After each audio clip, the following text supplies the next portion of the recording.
What's up, you guys? Welcome back to the channel. In today's episode, we're going to be installing a BMW ZF transmission and meeting it with our 1JZ engine, and we're going to be going over the clutch setup and the adapter plate that's needed to make all this work. Alright, so let's start with the transmission. This is a 5-speed BMW transmission ZF. These were used on most manual swapped BMWs in the 90s and early 2000s. So we're talking about E36s and E46s. And this transmission can hold easily 400 horsepower, maybe more. It is a lot smaller than your typical R154 and a CD09 transmission. And it is very cheap. You can find these as cheap as $400. I've seen them ranging from there all the way up to $700. So it is a fairly cheap transmission to use. You can find them almost everywhere because, like I've mentioned, a lot of BMWs use them, and it's just easy to install in case you're at the track. Obviously, a small transmission is a lot easier to maneuver in and out of the car if you have to do some sort of repairs to the drivetrain. Just to give you guys a comparison how really small this transmission is, I have a CD09 transmission right here connected to a VQ engine, and you can see it's practically half the length. As far as the adapter plate and the clutch setup, we are using PCM Motorsports. You can get that at Drift HQ and possibly other websites. The beauty about this adapter plate is it is all bolt-on. So you bolt on the adapter plate to the engine, and then the transmission bolts up to the adapter plate. The beauty about that is, in comparison to some other kits available for like CD09s, you have to cut the bell housing on a CD09 to make the adapter work. In this case, there's absolutely no cutting, so it is very user-friendly. Everything's a bolt-on, no modifications needed. Here's the clutch setup. You got the flywheel, clutch disc, and a pressure plate. What I love about this flywheel is the pilot bearing is installed in it. The big thing when you're doing different transmissions to the vehicle, it is always hard to meet the input shaft on the transmission with the pilot bearing that on 1Js and 2Js is always inside of the crank right there. What they did right here is, because we're going to be using an adapter plate, the input shaft actually doesn't get nowhere near as close to the crankshaft as it should. So they actually designed it so the pilot bearing meets the actual input shaft on the flywheel itself. So since we're here, I do want to mention that you do have to use your automatic flex plate off the 1JZ to meet all this together, because the way this flywheel is designed, it has no teeth for the starter. So the starter actually rotates the flex plate that's used on an automatic transmission because it has teeth. So it is kind of nifty how they designed it. I'm glad they did. It does make it a little extra heavier, but then again, we're using a lighter transmission, so we're not really losing anything here. When it comes to the actual drive shaft, things do get a little bit confusing in this case, because BMW uses a thing called a Guibo. A Guibo is this rubber bushing that connects the drive shaft to the transmission, and it's held by 3 bolts in the transmission and then 3 bolts on the drive shaft. So that becomes a little complicated when it comes to making a custom drive shaft, but they do have an adapter kit that basically replaces your Guibo. It is an aluminum piece that you end up bolting on to the transmission, and then when you have your drive shaft made, it bolts onto this right here. So they've thought of pretty much everything to make this easier for you. I'm not sure if the drive shaft's available on its own just yet. I do know that we're gonna have to be making a custom one for the car that we're using all this on. But I'll try to update you guys in the upcoming video to see the results and how we ended up going about it.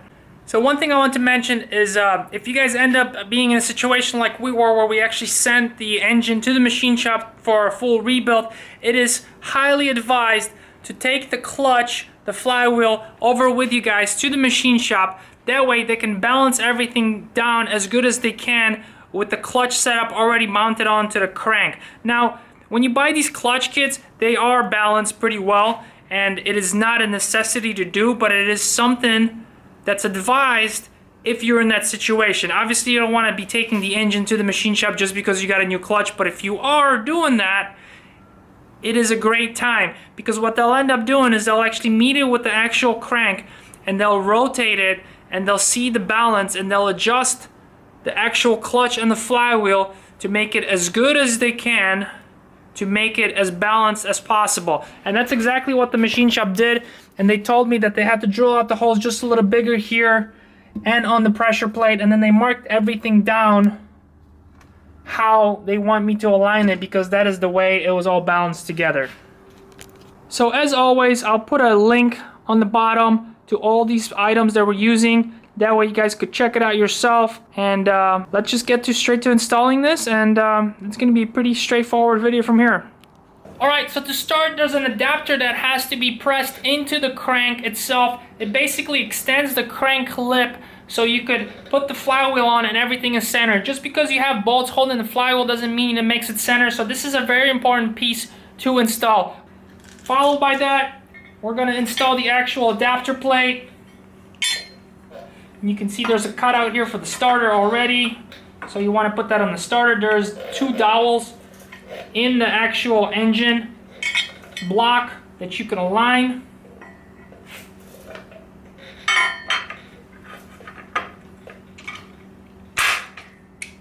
And these are the bolts that we're going to be using. There's 5 of these thick 19mm head bolts and 2 17mm head bolts.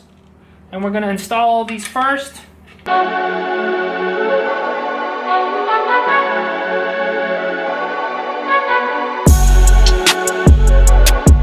Alright, so next we're going to be installing the flywheel. And as I mentioned, we do have to use the flex plate from the automatic setup that the 1JZs and 2JZs come with, because this is the starter teeth that we're going to be needing. Now, this flex plate, when you pull it off your engine, it actually has 2 spacers. One goes in the back and one goes in the front.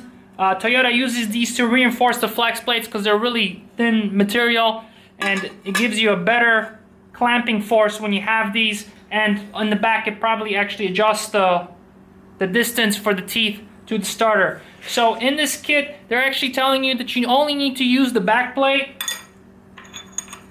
We will not have to use the front plate because the flywheel actually bolts onto it, so the reinforcement is going to be done by the flywheel. So we're going to start with that.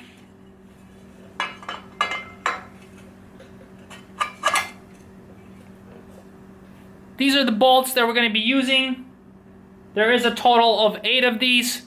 Now, a very important thing about these is you have to put Loctite on these bolts, not because you don't want them to come loose. Well, of course you don't want them to come loose, but if you look closely, the holes for the bolts on a JZ crank, they're actually going all the way through, which could potentially allow the oil to seep through these threads.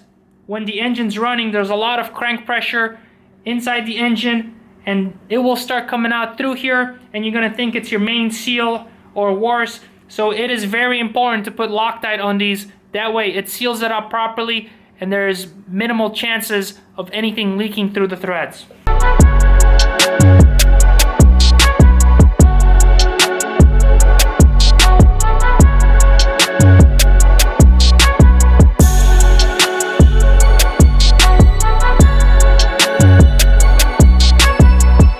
So with the flywheel being installed, now we're going to install the disc. We are going to be using a sprung clutch disc. There is an option for an unsprung. Unsprung is a little bit tougher on the transmission. It has a better input for drivability. If it's a race car, you have a better feeling of the clutch. But we are going to be using a sprung one just to relieve some pressure from the transmission. And one thing I noticed, I was watching another video about this kit.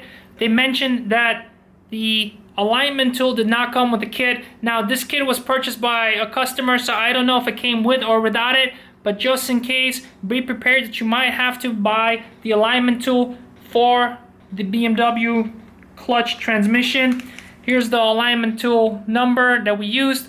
I'll put a link in the description just to be certain.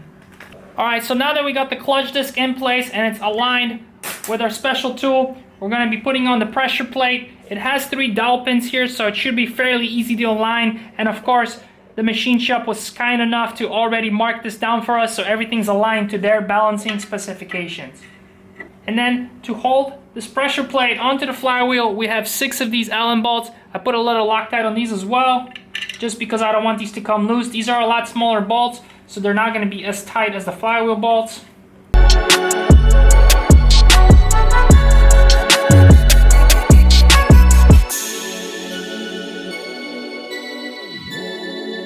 So we got the pressure plate, disc, flywheel, and the adapter on. Two things I do want to mention. Even though we have the alignment tool installed, please do pay attention that it truly is centered. These are plastic and they can move up and down. So as you're tightening the pressure plate, you can actually end up being a little off center downwards or upwards, which will make things definitely difficult to align the transmission once you're ready to install it. So do pay attention to it. Try to get it as centered as possible before you start tightening the pressure plate. One other thing I wanted to mention, with this adapter plate, there is a clearance issue on the metal water line that goes behind the motor. Now, if you guys remember my video about modification of the cooling system on a 1JZ and a 2JZ, you will remember that I actually deleted the entire line that runs from the back of the water pump here. I installed a block-off plate from CX Racing. I'll put a link in the description for that. And the reason why we deleted that is because we're not going to be using a heater core in this vehicle. That truly is the only reason why you would want to keep that line, and even then you'll end up modifying it right here, so then you have a water going straight into the heater core here and then coming out here. Alright, now that everything's installed, we are ready to put the transmission on. But before we put the transmission on, I want to share with you guys a couple things. It is always highly recommended to refresh the transmission before you put it on. These are junkyard transmissions. They are 20, 30 years old. So it is always highly recommended to replace the input shaft seal and the output shaft seal. Now in this transmission itself, the input shaft seal was very easy. It's just 4 Allen bolts behind the fork here. You remove the cap, you replace the seal. The back one was a little bit more complicated because this piece right here had to come off. There's a big bolt in the back here. And this piece was actually pressed in, so it was a little bit more complicated. I ended up using a harmonic balancer puller for this. It came off fairly easy, and then I used a dead blow hammer to kind of put it back on, and I replaced the seal. This seal was already leaking, so that's why I'm mentioning it to you guys. It is highly advised to replace them while the engine's out of the car. We've also replaced the slave cylinder as well, the one that came with the transmission. It's old. We don't know how used up it is, so it is highly advised to replace that. We put a new clutch fork on here with a new throwout bearing. I also put a little bit of grease on all the areas that are going to be touching. Now you don't want to put a lot of grease on because you don't want this grease splashing around inside this bell housing and then potentially getting on the actual pressure plate and the clutch disc. But a little bit is okay. This way it'll prolong the life of all these components. So we're pretty much left with just these bolts here. These bolts are going to be used to adapt to the adapter plate. There's 2 dowel pins that come in this kit. I've installed them on the transmission already. That'll help us align the transmission with the adapter plate. If you notice, there's a lot of holes in this adapter plate, and they even engraved M20, M50, M52, S50, S52, M57, and so on. These are all different engine types from a BMW, so I'm assuming they made one adapter plate to meet with all these different transmissions.